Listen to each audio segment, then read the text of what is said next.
everyone, what is going on? It's Bobo Mac here for Crisis in the Toyverse, and today we're diving back into the world of Kingdom Hearts, and we're looking at not one, not two, not three, but 4 Kingdom Hearts action figures.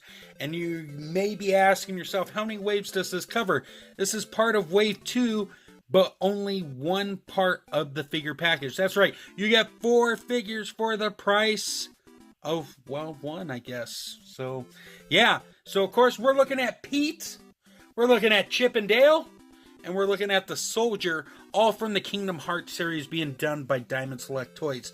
A huge shout out to Diamond Select for making this review possible today. So, without further ado, let's go ahead and dive in. First up on the chopping block, let's move Dale and Chip out of the way. The Soldier's going to go hiding. And let's talk about big old nasty Pete. Now, I can't do a Pete voice for you guys, but if I did, probably wouldn't be doing this video right now. So, you have been warned. Pete looks really good, and I'll be honest, with the backdrop you see here from Extreme Dash Sets, it actually helps pop the figure a little more than I thought it would. In terms of the head sculpt for Pete, it definitely looks like Pete. I do have a couple paint flaws on mine. That's probably just a quality control issue, but it's something to note. The detail and the sculpting done on the face here really come out great. Looks like he just jumped right out of the video game and is like ready to mess up my world. Now, I will let you guys know, I don't know a lot about Kingdom Hearts, so it's kind of one of those things where it's like I watch a video to learn something about a character, and then it gets stored in my brain, and then I don't know any more about it. But from what I understand, he's a recurring boss character throughout the franchise. His design here looks great. You got all that sculpting detail on the chest that really came out nice. The red looks really good. The shoulder pad armor pieces came out good. The gloves look really nice. I do have some paint flaws on mine, which is unfortunate, but these things happen. Same on the other side, actually no paint flaws. As for the actual costume itself, it looks really nice with the zipper going throughout. And the shoes are nice and big and cartoony. And the costume just overall really works, and they've really translated that from pixels, if you will, to plastic. So let's go ahead and break down articulation for Big Bad Nasty Pete. In terms of the head, he can look up, he can look down. You do get some side to side for attitude, if you will. You look forward like so, bring it back down. So a good range of movement. You could spin it around too. I'm not going to with you guys, just because it's just a pain in the butt to do. In terms of the arms do go out very nice. And they're not falling over or anything. They're not loose, at least not on my... Well, I guess they're a little loose on this one, but not horrible, see? Nothing crazy going on. Oh, well, Dale just fell over. That's cool. You can bring the arm down that much. You could technically bring the armor pad all the way around. However, I would not recommend doing it, as you can see, because of me doing some shenanigans like that.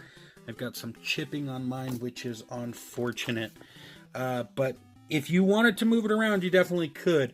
But it goes in and out, back and forth, like so. And it's on a hinge.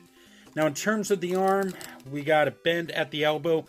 And we can bend forwards and down like so. And full rotation. In terms of the hand, it can rotate all the way around like that.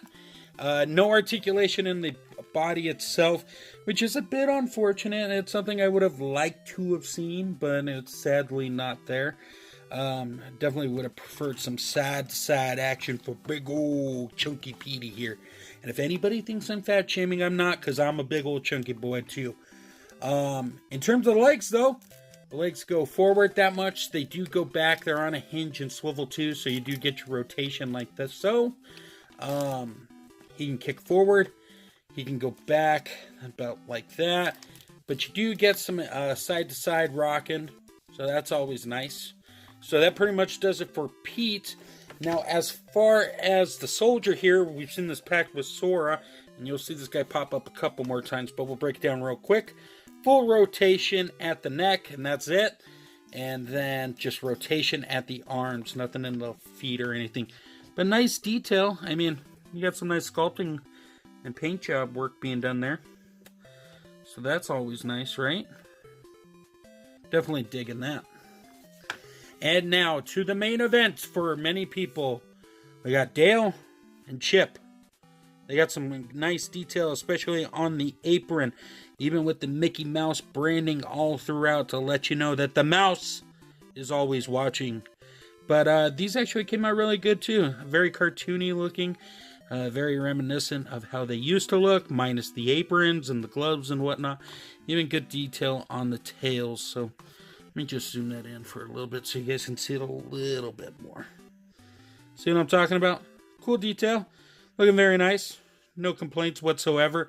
Actually, one complaint. Do not rotate the heads. I made that mistake. Poor Dale over here is going to break off any day now. Just saying.